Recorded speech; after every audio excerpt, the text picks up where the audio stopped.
Mr. Klein's Story Time. Hello, my name is Mr. Klein. I've been an elementary school teacher for almost 30 years, and I love reading stories to young people just like you. In fact, I've got a great story that I'd like to share with you right now. So let's get started. Franklin's New Friend by Paulette Bourgeois, illustrated by Brenda Clark. Franklin's New Friend.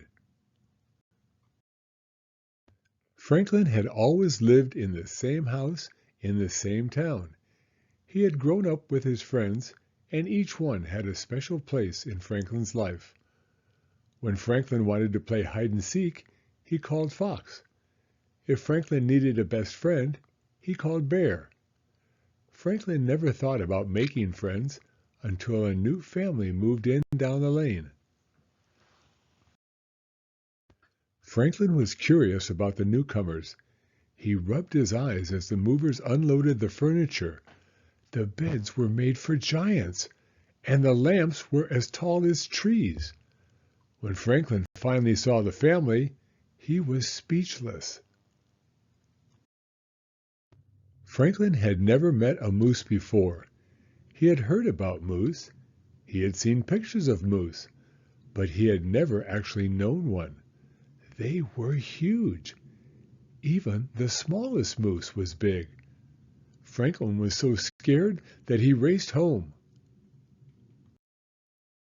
A moose family moved in. That's nice, said Franklin's mother. Maybe you'll make a new friend. Franklin shook his head. I don't think so.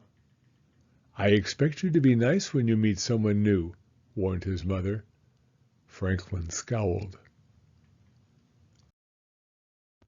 The next morning, there was a moose in Franklin's classroom. Please give a warm welcome to your new classmate, said Mr. Owl. Hello, Moose, said the class in unison. Moose mumbled hello and looked at his feet. He doesn't look very friendly, whispered Beaver. Mr. Owl told the class that Moose had come from a different place far away. Franklin, said Mr. Owl, I'd like you to be a buddy for Moose. Franklin tried to smile, but he was scared.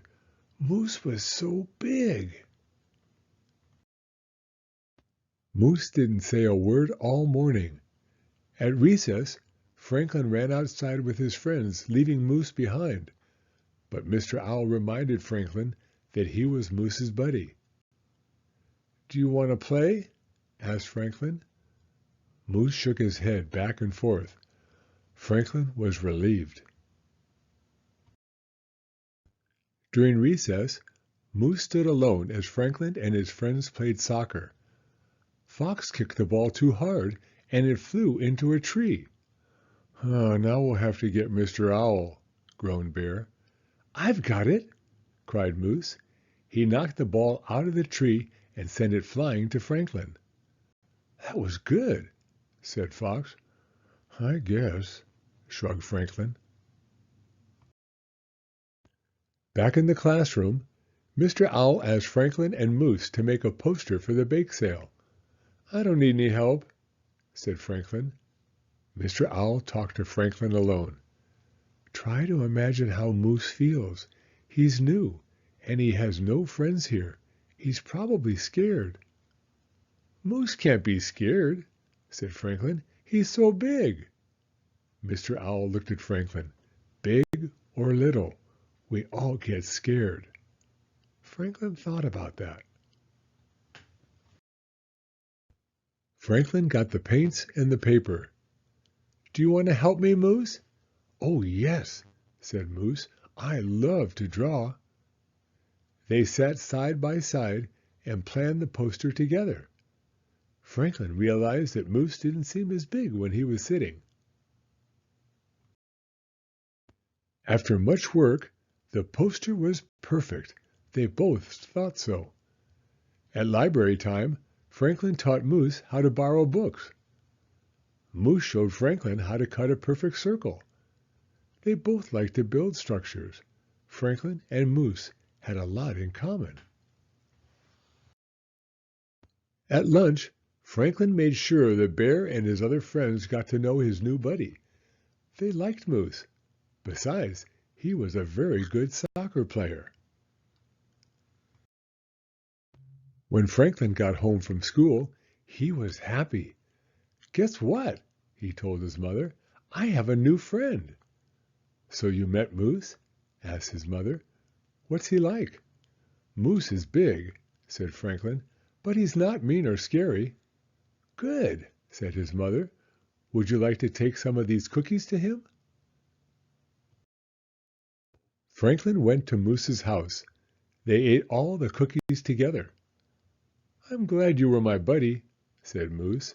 "I was worried that nobody would play with me." "Really?" said Franklin. He could barely remember being afraid of Moose. From then on, Franklin and Moose played together all the time. Now Franklin's new friend was a special friend. The end. Thank you for coming to Story Time. If you like this video, please give it a thumbs up. I read new stories every week, so be sure to hit the subscribe button if you'd like to hear another one. Hope to see you again soon.